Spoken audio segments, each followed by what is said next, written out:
Gente, então nossa pregação de número 27 da nossa série de Romanos. O nome da pregação de hoje é Falta de Temor. Lá em Romanos capítulo 3, abre lá, por favor. Romanos capítulo 3, versículo 18. Romanos 3, 18. Paulo, ele dá uma série de pecados aqui, cometidos pelo homem sem Deus, e ele conclui essa descrição do homem, ele conclui assim, depois de falar que o homem é maligno, completamente depravado, ele conclui assim no versículo 18, desculpa. Não possuem temor de Deus. Depois de falar que o homem é adúltero, mentiroso, assassino, cruel, sem afeto, inclusive por seus pais, um poço de perdição, um poço de maldade, uma fábrica de pecado. Depois de anunciar tudo isso, Paulo conclui assim: não há temor. Este versículo é fortíssimo porque fecha essa sessão e de uma maneira espetacular porque resume a essência do pecado, a falta de temor a Deus. Olha o que declara Êxodo: não temais. Deus veio para vos provar e para que o seu temor esteja diante de vós, a fim de que não pequeis. Quando há temor genuíno nos nossos corações, a gente se distancia do pecado, declara Moisés. Tenham temor para que não pequem. É a mesma sentença do apóstolo Paulo. Provérbios vai declarar que o temor do Senhor é o princípio da sabedoria. Não há sabedoria real, não há sabedoria, aquela que realmente importa, sobre quem a gente é, de onde a gente veio, para onde a gente vai. Sabedoria das coisas celestiais, transcendentais, sobre quem somos. Não há essa sabedoria longe de Deus. Não há, diz Provérbios. Ok, mas como o homem chegou neste nível aqui, de não temer a Deus? Como que nós também podemos seguir o mesmo caminho, embora sendo crentes, seguir o mesmo caminho traçado aqui pelo apóstolo Paulo? Como a falta de temor se desenvolve? Primeiro, a rejeição à verdade pelo simples desejo de pecar. É aí que a falta de temor começa a ser parida. Quando você rejeita a verdade simplesmente porque você quer pecar. É assim que Paulo começa o texto de Romanos, lembra? Ele diz que o homem, tendo conhecimento de Deus, o homem rejeitou o conhecimento de Deus. Por isso, o homem se tornou nulo em seus próprios raciocínios para praticar coisas inconvenientes. Vou dizer mais uma vez. Primeiro, o homem rejeita a Deus. E rejeita para quê? Para praticar coisas inconvenientes. E aí, Paulo vai dizer que, aqui em Romanos, que os homens rejeitaram o Deus poderoso, transcendente, para adorar ídolos. Como eu expliquei para vocês domingo, o ídolo é uma mentira que o homem cria para substituir Deus. Haja visto que o homem, ele não quer o Deus verdadeiro, porque o Deus verdadeiro o importuna. O homem ama a lama, mas o Deus verdadeiro odeia a lama. Então temos um problema, porque o homem, ele não quer viver sem Deus. Imagine andar por este mundo caótico, perigosíssimo, sem uma noção de eternidade, de uma força maior que rege todas as coisas, de um poder absoluto que pode transformar as circunstâncias mais complicadas e difíceis numa coisa boa, conferindo propósito à nossa existência. Ninguém quer sair por este mundo sem propósito. Sem Deus não há propósito. Então o homem não quer andar nu neste mundo frio. Ele precisa de um Deus, mas o Deus verdadeiro ele não quer. Então o que ele faz? Ele cria um Deus, à sua imagem e de acordo com as suas concupiscências. E esse Deus, invariavelmente, ele costuma ser assim. O mesmo Deus que Adão criou. influenciado pela serpente. O quê? Deus disse que se você comer, você vai morrer? Isso não vai acontecer. Isso não vai acontecer. Satanás pode ter argumentado assim? Deus é bom. Ele não vai fazer isso. Pelo menos é como Satanás sopra no ouvido de cristãos, de pastores, de muitas pessoas hoje. Deus é bom, por isso ele não pode punir. Então, fique tranquilo. Fique tranquilo. É interessante como que esse espírito, essa ideia maligna se perpetua desde o Éden. Desde o Éden. Essa concepção errada sobre Deus. Esse ídolo. É um ídolo isso. Você pode chamá-lo de Jesus. Olha, ele não pune pecados. O meu Jesus é amor, ele não pune pecados. E aí cita de maneira distorcida aquele momento em que Jesus fala para a mulher adúltera, olha, cadê os teus acusadores? E ele diz, está vendo? Isso aqui é uma prova que Deus ele não vai punir ninguém mais. O universalismo está estabelecido aqui. Todo mundo vai para o céu. Ninguém jamais será punido. Ninguém jamais será punido. Você pode chamar de Jesus, ou você pode chamar do que quiser. Isso é um ídolo. Isso é um ídolo. Como os ídolos nascem dos nossos corações malignos. Eu vou dar um exemplo. Uma vez eu li um livro e um ateu estava contando a sua história. Como ele se tornou ateu. E ele foi real, foi sincero. Ele disse, ora, eu queria pecar. Eu queria fazer algo errado. E com a concepção que eu tinha sobre Deus, não dava. Eu, então, simplesmente decidi que eu era ateu. Eu simplesmente achei que esse era o melhor caminho. Porque assim, se você tem uma crença diferente da sua prática, você não consegue manter essa prática por muito tempo ou a sua crença por muito tempo. É o que a gente chama de dissonância cognitiva. Você crê que adulterar é errado, mas você fica adulterando. Ou melhor, você crê que se relacionar com a moça antes de casar de uma maneira íntima, a fornicação, você crê que isso é errado. E você faz isso. Então você tem um problema de dissonância cognitiva. Você crê numa coisa, mas faz outra. Qual é a única cura para isso? Ninguém consegue viver culpado o tempo inteiro. Chegando em casa dizendo, eu sou um canalha, eu sou um safado. Ninguém consegue fazer isso. Não por muito tempo. Ou você muda o seu comportamento, ou você muda a sua crença. É o que os homens fazem, é o que Paulo está explicando aqui. Eles precisavam de um Deus que deixasse sua consciência em paz, para que eles pudessem pecar. Então eles inventaram um Deus de acordo com as suas concupiscências. E hoje, o Deus de muitos evangélicos, o Jesus de muitos evangélicos, não é nem de longe o Jesus da Bíblia. É um ídolo, para que eles não tenham temor. Para que eles possam viver em paz com seus pecados. Segundo, se a falta de temor vem com a mentira, o temor vem com a verdade. Como assim? E aí eu vou dizer para vocês o que vocês ouvem constantemente.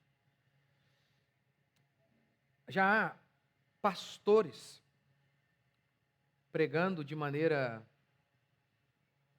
meio sorrateira, alguns mais explicitamente, o universalismo. A crença de que no final todo mundo será salvo, não há inferno. É claro que essa crença leva à falta de temor. Por que ter temor se você sabe que no final haverá impunidade? Não é essa a razão pela qual, por exemplo, em nosso país a criminalidade é tão alta? Os políticos não têm temor de roubar porque eles não veem no horizonte uma chance real de serem punidos. A impunidade gera criminalidade, um aumento da criminalidade. O mesmo se dá em relação a Deus. A falta de crença de que haverá punição leva os homens a serem mais tolerantes em relação aos seus próprios erros. E a Bíblia é muito clara em afirmar que há um inferno. Daniel vai declarar que um dia todos vão ressurgir, uns para a glória eterna, outros para a vergonha e horror eterno. É essa a expressão bíblica, horror eterno. O inferno é o lugar do choro e do ranger de dentes, não é o lugar do silêncio, da não vida, da não existência. É o lugar de uma existência contínua em sofrimento. Isso é muito explícito em toda a Bíblia. Várias e várias vezes o Antigo Testamento fala sobre o dia do Senhor, em que Deus há de julgar todo o universo, todos os homens. Além disso, o ensino bíblico declara que Deus pune o seu povo, não com essa condenação eterna, porque aqueles que estão em Cristo já passaram da morte para a vida, não há mais condenação para o povo de Deus. Um cristão genuíno não se perde no meio do caminho. Aqueles que se perdem é porque não eram cristãos genuínos, como Jesus disse. Eles saíram de nós porque não eram de nós. Agora, aqueles que são de Jesus são conservados. Agora, isso não significa dizer que não são punidos. Se estáis sem disciplina, declara Hebreus, vocês são bastardos. Davi é um grande exemplo disso. É o homem segundo o coração de Deus. Dele vai sair o título messiânico, o filho de Davi. Não é pouca coisa.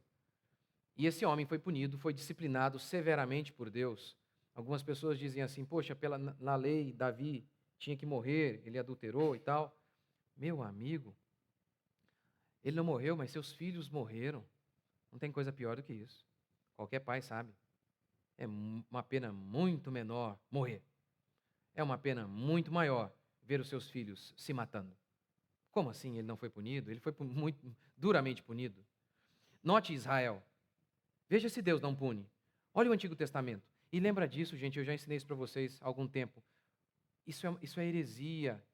Isto é heresia, a crença de que há dois deuses, de que nós temos dois livros, nós só temos um Deus, que no Antigo Testamento ele salvou o seu povo pela graça, que no Novo Testamento ele salva o seu povo pela graça.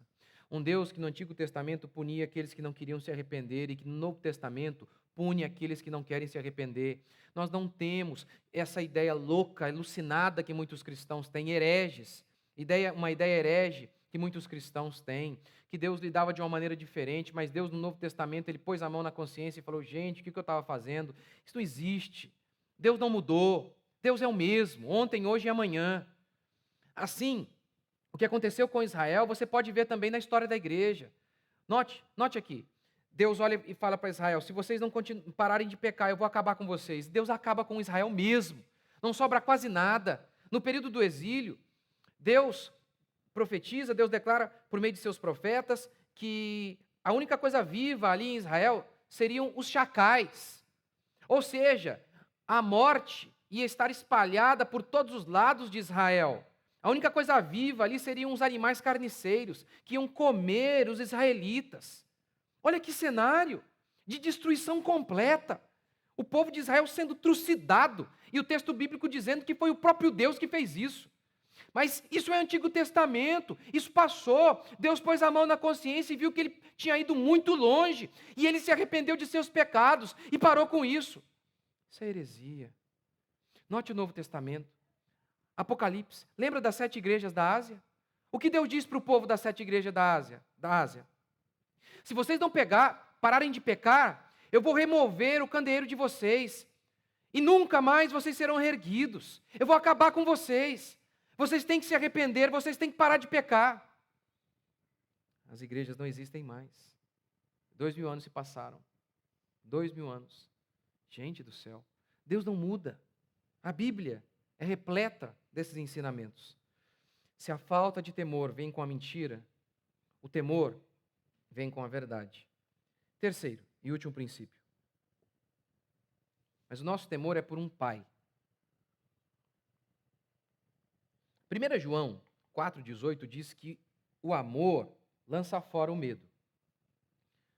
Entretanto, Provérbios, como eu citei para vocês, ensina que o temor do Senhor é o princípio da sabedoria. O amor lança fora o medo, o temor é o princípio da sabedoria. E aí parece que a gente tem que tomar um lado, escolher um partido. E alguns escolheram. As igrejas modernas acham que não é necessário o temor, afinal de contas o amor lança fora o medo. E eles costumam citar e criticar algumas igrejas, falando que aquelas igrejas determinadas igrejas são as igrejas do temor. Mas eles não. Eles estão livres de todo o temor. Por outro lado, há igrejas que amam o temor, e obviamente um temor que não é bíblico.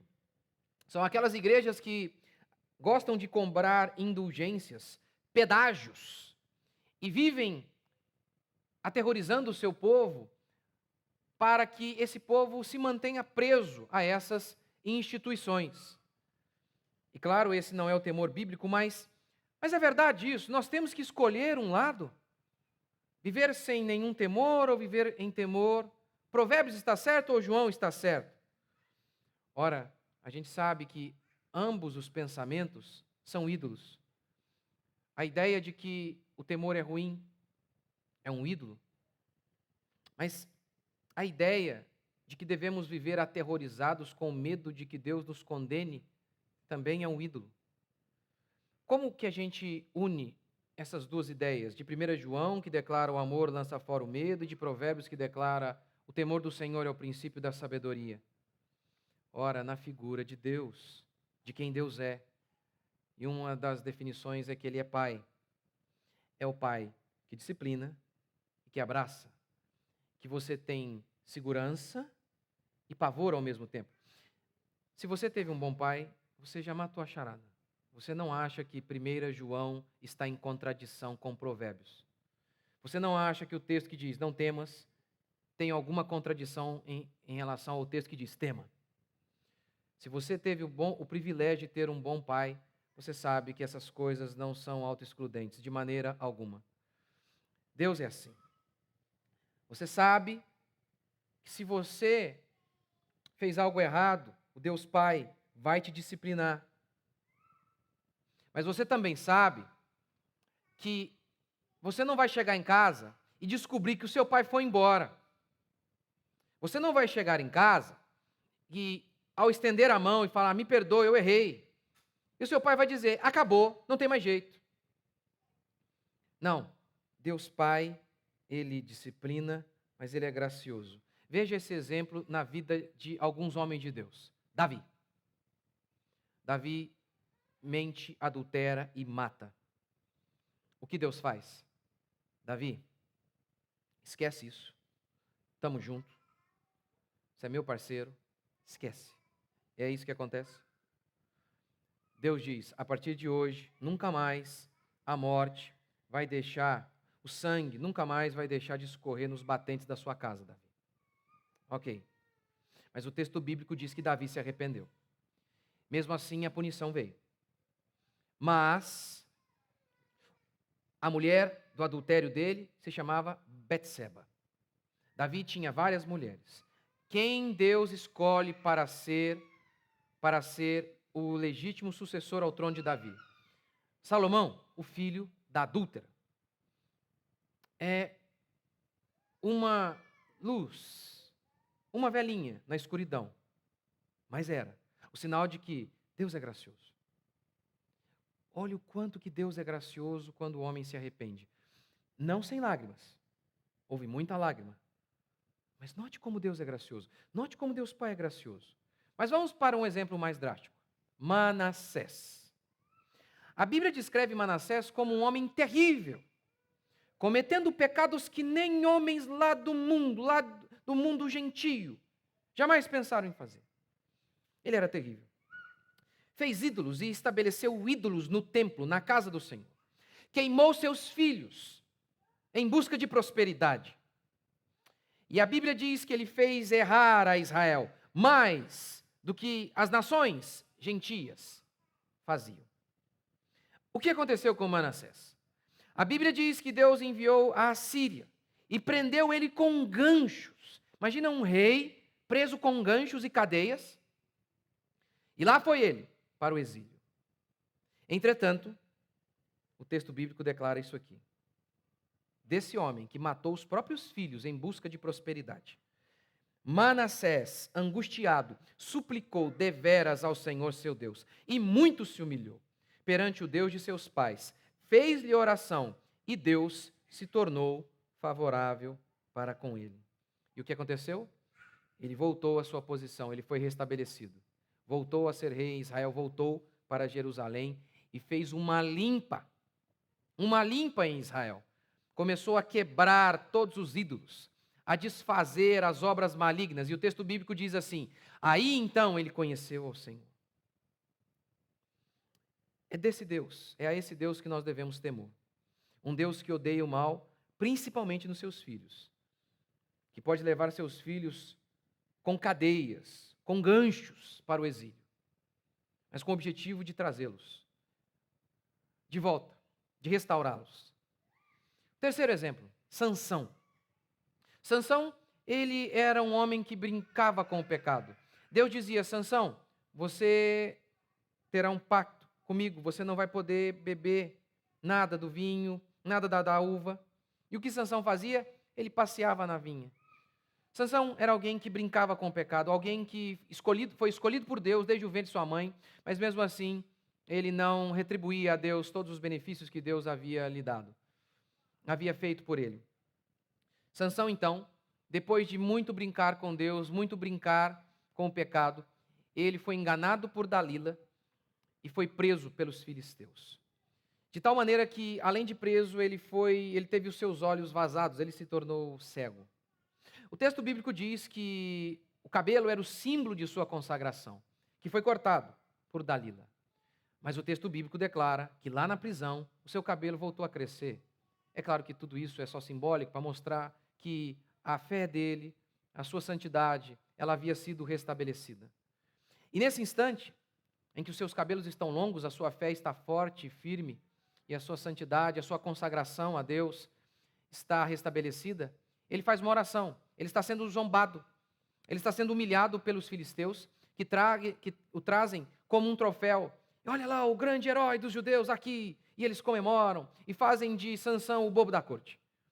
Mas nesse momento, Sansão se gruda, ele se abraça a algumas colunas ali e faz uma oração: Senhor, usa-me para a tua glória, que eu aniquile os inimigos do Senhor.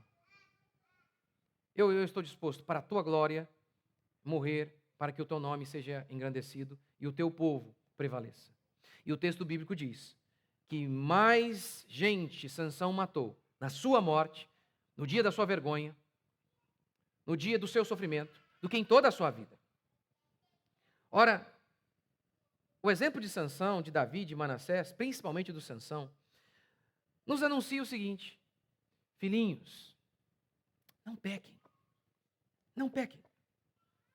Mas se vocês pecarem, há graça até em meio à nossa desgraça. A mensagem é que onde há arrependimento, há esperança. Todos aqui que eu citei foram disciplinados, você notou isso? Davi, Manassés, Sansão, todos eles. Mas todos de alguma maneira encontraram graça. Todos que se arrependeram genuinamente, de alguma maneira encontraram graça. Às vezes essa graça, ela pode brotar em meio à morte, como no caso de Davi. Às vezes, Deus pode restaurar a sua posição, como aconteceu com Manassés.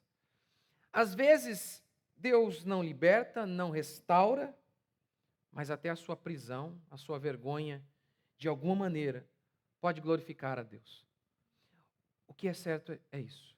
Deus habita no alto e sublime trono, mas Ele também habita com o contrito e quebrantado de coração. Ou seja, a minha pregação é sobre temor,